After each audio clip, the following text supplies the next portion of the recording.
Okay, I'll just show you how to stream music from your mobile through the Bluetooth audio system in this 2015 Land Rover Discovery.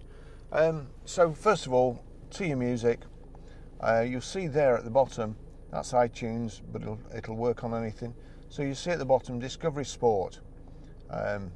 If there's no tick there, or if you can't see Discovery Sport, just click on the triangle with the 3 silver circles, and as I say, there's iPhone, there's Discovery Sport. So tick next to that. That means any music, any audio that will play through here, if you've got the audio system set up correctly, it will come through the speakers. So what we need to do now is, as you can see there, this is set to auxiliary. Now we want Bluetooth, so we click the musical note there, the clapperboard, and then source, then Bluetooth audio. We'll just turn this down,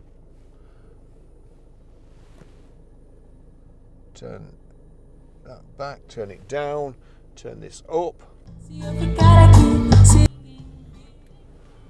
Can't play it too long or else I'll get a copyright strike, as I always say. And I'm going to investigate what music I can play without upsetting people.